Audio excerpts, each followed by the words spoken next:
আসসালামু আলাইকুম। আমন্ত্রণ জানাচ্ছি ২১ বিজনেসের আজকের আয়োজনে। আমি রয়েছি আব্দুর রহমান রণ। দর্শক, আমরা আজকে দেখতে পাচ্ছি ঢাকা স্টক এক্সচেঞ্জে বেশ খানিকটাই ওঠানামা রয়েছে সূচকের ক্ষেত্রে। আমরা দেখতে পাচ্ছি ঠিক এই মুহূর্তে ১০ পয়েন্টের মতো সূচক পজিটিভ আছে এবং লেনদেনের পরিমাণ কিন্তু ১,০০০ কোটি টাকার আশেপাশে দেখা যাচ্ছে। সেই সাথে লেনদেন হওয়া প্রতিষ্ঠানগুলোর মধ্যে আমরা দেখতে পাচ্ছি ৪৫% প্রতিষ্ঠানের দর বৃদ্ধি পেয়েছে, সেখানে দর হারিয়েছে ৩৮% প্রতিষ্ঠানে এবং অপরিবর্তিত আছে ১৬% প্রতিষ্ঠানের শেয়ারের দর। একটা স্বাভাবিক ওঠানামা আমরা দেখতে পাচ্ছি এবং গত মাসে আমরা একটা ভালো রিটার্ন কিন্তু দেখতে পেয়েছি পুঁজিবাজার থেকে এবং এরকম একটা রিটার্ন সামনেও থাকবে, সামনের দিনগুলোতে থাকবে এবং নতুন অর্থ বছরে একটা ভালো পুঁজিবাজার আসলে সাধারণ বিনিয়োগকারীরা প্রত্যাশা করছেন, এটি গতিশীল পুঁজিবাজার প্রত্যাশা করছেন। আমরা দেখতে পাচ্ছি যে সব মহলেই কিন্তু পুঁজিবাজার নিয়ে বেশ পজিটিভ, প্রধানমন্ত্রী থেকে শুরু করে অর্থমন্ত্রী, বিএসইসির চেয়ারম্যান, সেই সাথে ঢাকা স্টক এক্সচেঞ্জ, সেই সাথে পুঁজিবাজারে যারা বোদ্ধা আছেন তারা কিন্তু বলছেন যে বাজার একটা ভালো ভাইবে চলছে, একটা আস্থার যে জায়গা সেটা কিন্তু তৈরি হচ্ছে। তো সেক্ষেত্রে অনেকেই এটি মনে করেন যে অনেক বছর ধরে কিন্তু পুঁজিবাজার একটা নেগেটিভ ট্রেন্ডে রয়েছে, তো সেখান থেকে বাজার ঘুরবে এবং অনেকেই মনে করছিলেন যে যদি কোনো রকম হস্তক্ষেপ বাজারে না থাকে বাজার এমনিই ঘুরবে। কিন্তু আমরা যেটি দেখতে পাচ্ছি স্বাভাবিক যে উত্থানে যে কথা ছিল সেখান থেকে আমরা বোনাস হিসেবে দেখতে পাচ্ছি আসলে সকল পক্ষই কিন্তু বেশ পজিটিভ। আমরা দেখতে পেলাম বাজেটে কিন্তু বেশ কিছু প্রণোদনা দেওয়া হয়েছে মিউচুয়াল ফান্ডের ক্ষেত্রে, কর্পোরেট ট্যাক্স রেট কমানো হয়েছে, জিরো কুপন বন্ডের যে কর রেয়াত ছিল সেটা বহাল রাখা হয়েছে। প্রধানমন্ত্রী নিজে বলছেন যে পুঁজিবাজারে আমরা একটা পজিটিভ ভাইব দেখব, খুব শিগগিরই একটা পজিটিভ ইম্প্যাক্ট আমরা বাজারে দেখতে পাবো। এবং আমরা দেখলাম যে নতুন কমিশন প্রথম মাসেই কিন্তু অনেক ভালো ভালো সিদ্ধান্ত নিয়েছে। আমরা দেখেছিলাম বেক্সিমকো লিমিটেড, সেই সাথে ইসলামী ব্যাংকের ফ্লোর প্রাইস তুলে দেওয়ার মতো একটা কঠিন কাজ তারা কিন্তু করতে পেরেছেন শুরুতেই এবং তারা বলছে যে তারা আসলে বাজারে হস্তক্ষেপ করবে না, তারা ফ্যাসিলিটেটরের ভূমিকায় আসলে অবতীর্ণ হবে এবং তারা বলছেন ঢাকা স্টক এক্সচেঞ্জকে তার ভূমিকা সেটি আসলে তাদেরকে পালন করতে দেওয়া হবে। আমরা জানি যে ঢাকা স্টক এক্সচেঞ্জের যে দায়িত্বগুলো সেগুলো তারা ঠিকমতো পালন করতে পারছিলেন না। তো আমরা জানি যে সার্কিট ব্রেকারের যে ইস্যুটা সেখানে তারা আসলে নিয়ন্ত্রণ করতে পারবে, সেই সাথে লিস্টিংয়ের যে ইস্যু সেই সাথে আরও অনেক ইস্যু নিয়েই তারা নিজেদের মতো করে আসলে সিদ্ধান্ত নিতে পারবে, যেটা অবশ্যই বাজারের জন্য ভালো। তবে এই ক্ষেত্রে আসলে আমরা যেটা জানি ডিমিউচুয়ালাইজড ঢাকা স্টক এক্সচেঞ্জের বোর্ডে কিন্তু মেম্বাররাও থাকবেন, তো সেক্ষেত্রে কনফ্লিক্ট অফ ইন্টারেস্টের কোনো ইস্যু তৈরি হয় কিনা সেটি আসলে দেখভাল করবে পুঁজিবাজার নিয়ত সংস্থা, সেটা সবাই প্রত্যাশা করছেন। এবং ঢাকা স্টক এক্সচেঞ্জের সার্ভিলেন্স সফটওয়্যার সেটি বিএসইসির মতোই শক্তিশালী করা হবে এবং 2 সার্ভিলেন্স সফটওয়্যার দিয়ে আসলে পুঁজিবাজারকে পর্যবেক্ষণ করা হবে, সেই প্রত্যাশা করছেন বাজার সংশ্লিষ্টরা। তো এই মুহূর্তে অনেকেই যেটি মনে করছেন যে আমরা জানি যে সবচেয়ে ভালো বিনিয়োগ কিন্তু আসলে ল্যান্ড অথবা গোল্ড, তো সেক্ষেত্রে অনেকেই মনে করছেন বাজার এমন একটা অবস্থায় আছে সেখান থেকে পুঁজিবাজারে এই মুহূর্তে বিনিয়োগটা সবচাইতে লাভজনক হতে পারে এবং এই মুহূর্তে আমরা একটা ভালো ভলিউম কিন্তু মার্কেটে দেখতে পাচ্ছি, ১,০০০ কোটি টাকার উপরে লেনদেন হচ্ছে। তো সেক্ষেত্রে যেসব ট্রেন্ডি আইটেম আমরা দেখছি সেসব আইটেমে আসলে সেসব স্টকে সাধারণ বিনিয়োগকারীরা কিন্তু পজিশন নিতে পারে। সুইং ট্রেড যেটিকে বলে, দর বৃদ্ধির পর যখন দর কমে আসে তখন সেখানে একটা পজিশন তারা নিতেই পারে।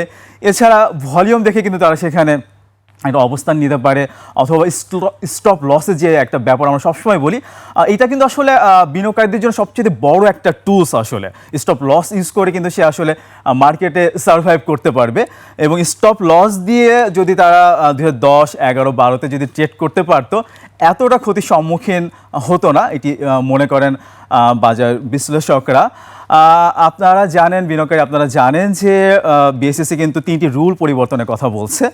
সেক্ষেত্রে আইপিও রুল চেঞ্জের কথা বলছে, মিউচুয়াল ফান্ড রুলের চেঞ্জের কথা বলছে, আমরা জানি যে মার্জিন রুলের চেঞ্জের কথা বলছে। গত কমিশনে আমরা দেখেছিলাম বেশ কিছু কোম্পানি জেড ক্যাটাগরিতে পাঠিয়ে দেওয়ার পরে মার্কেট কিন্তু একটা ভোলাটাইল পরিবেশে চলে গিয়েছিল। তারপরে নতুন মার্জিন রুলের কারণে মার্জিন রুলের যেটি মার্জিন রুলটি সেটি বলার আগেই থেকে কিন্তু আমরা একটা মার্কেটে নেগেটিভ প্রভাব দেখছিলাম এবং এরপরে কিন্তু একটা নেগেটিভ ট্রেন্ড শুরু হয়েছে, সেটা কিন্তু এখনও পর্যন্ত আসলে অব্যাহত আছে। তো মার্জিন রুলটাকে আসলে মার্কেটের স্বার্থেই আসলে পরিবর্তন করতে হবে। সেক্ষেত্রে অনেকে বলছেন যে মার্জিন রুলের এই ইস্যুটা প্রাতিষ্ঠানিক বিনিয়োগকারী অথবা প্রতিষ্ঠান এবং যে ক্লায়েন্ট তাদের যে পারস্পরিক যে একটা সম্পর্ক তার বেসিসে হওয়া উচিত। এবং আমরা জানি যে প্রতিষ্ঠানের সাথে যে তাদের যে ক্লায়েন্ট তাদের যে একটা সম্পর্ক আছে তারা কিন্তু বুঝতে পারে যে আসলে কে কতটা ক্যাপাবল পুঁজিবাজারে, কে কতটা প্রফেশনাল, সেই অনুযায়ী আসলে তারা যদি লোন দিয়ে থাকে, মার্জিন লোন দিয়ে থাকে, সেক্ষেত্রে আসলে এটি বাজারের জন্যই ভালো হয়। তবে এক্ষেত্রেও যদি আসলে যদি এমন কিছু হয় মার্কেটের জন্য যেটি আসলে মার্কেটের জন্য ভালো না, সেক্ষেত্রে পুঁজিবাজারের নিয়ন্ত্রণ সংস্থা তো আছেই, তাই এটি দেখভাল করবেন। তবে এখানে বর্তমান রুলে একটি জিনিস আমরা দেখতে পাচ্ছি যে 50 লাখের বিপরীতে যদি 50 লাখ টাকা লোন নেওয়া হয়, সেক্ষেত্রে কেউ যদি 10 লাখ টাকা সেই মার্জিন কোড থেকে তুলতে চায় অথবা সেল দিতে চায়, সেক্ষেত্রে কিন্তু তাকে পুরো 50 লাখের শেয়ারই কিন্তু সেল দিতে হয় এবং একটা সেল প্রেশার কিন্তু পুঁজিবাজারে চলে আসে। এটি কিন্তু অবশ্যই বাজারের জন্য নেগেটিভ এবং আরও অনেক কিছু কিন্তু এই মার্জিন রুলে আছে। তো এটি আসলে পরিবর্তন হবে সেটি সবাই প্রত্যাশা করছেন। সেই সাথে আইপিও রুলের কথা বলা হচ্ছে, যেটি বলা হচ্ছে শুধু প্রণোদনা দিলেই কিন্তু আসলে পুঁজিবাজারে কোম্পানিগুলো আসবে না, ভালো কোম্পানিগুলো আসবে না। সেক্ষেত্রে আরও সহজীকরণ করতে হবে, কত সহজে কত কম সময়ে ভালো কোম্পানি পুঁজিবাজারে আনা যায় সেই বিষয়টি আসলে খেয়াল রাখতে হবে। এবং আমরা সবসময় একটা কথা বলি, দেখে শুনে বুঝে বিনিয়োগ করার কথা আমরা বলি। সেক্ষেত্রে এখানে নিয়ত সংস্থাকেও বলতে হয় দেখে শুনে বুঝে আসলে আইপিওকে তালিকাভুক্ত করা উচিত। কারণ আজকে একটি কোম্পানি তালিকাভুক্ত হবে, 5 বছর পরে যে সে কোম্পানি দুর্বল হয়ে যাবে এবং সাধারণ বিনিয়োগকারী ক্ষতিগ্রস্ত হবে, সেটি কিন্তু আসলে আমরা চাই না। তো আমরা ভালো কোম্পানির প্রত্যাশা করে আইপিওর মাধ্যমে আসবে এবং ভালো কোম্পানি আসলে কিন্তু অনেক নতুন বিনিয়োগকারী কিন্তু বাজারে অ্যাড হয় এবং সেই সাথে ভালো কোম্পানির মাধ্যমে কিন্তু ফরেন ইনভেস্টমেন্টও কিন্তু বাজারে আসে। তো সেক্ষেত্রে আমরা অবশ্যই প্রত্যাশা করব যে ভালো আইপিও বাজারে আসবে। সেই সাথে মিউচুয়াল ফান্ডের যে রুলসের কথা বলা হচ্ছে, পরিবর্তনের কথা বলছেন এসি চেয়ারম্যান, সেখানেও অবশ্যই হাত দিতে হবে। কারণ একটি মার্কেট শক্তিশালী হয় আসলে মিউচুয়াল ফান্ড সেক্টরের কারণে।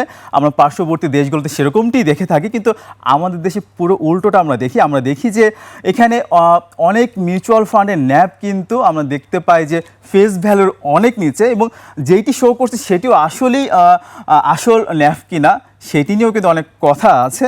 তো এই বিষয়গুলোকে দেখতে হবে। ওপেন এন্ড বলে ক্লোজ এন্ড করা যাবে না, ক্লোজ এন্ড বলে ওপেন এন্ড করা যাবে না। এই বিষয়গুলোকে মাথায় রেখে আসলে রুলস করা উচিত বলে সাধারণ বিনিয়োগকারীরা মনে করে থাকেন।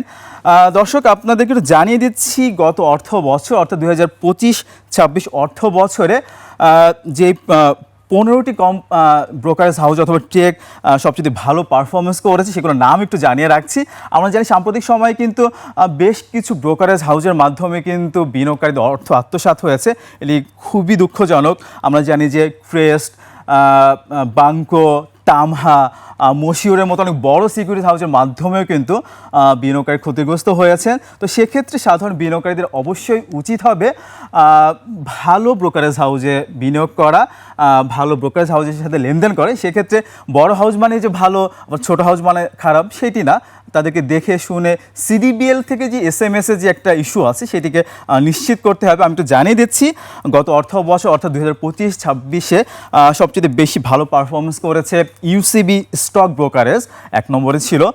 2 নম্বরে ছিল লঙ্কা বাংলা সিকিউরিটিজ। এর পরবর্তী অবস্থানগুলোতে ছিল ব্র্যাক ইপিএল, আইডিএসসি সিকিউরিটিজ, ছিল শান্তা সিকিউরিটিজ, সিটি ব্রোকারেজ। 7ম অবস্থানে ছিল ইউএফটিসিএল।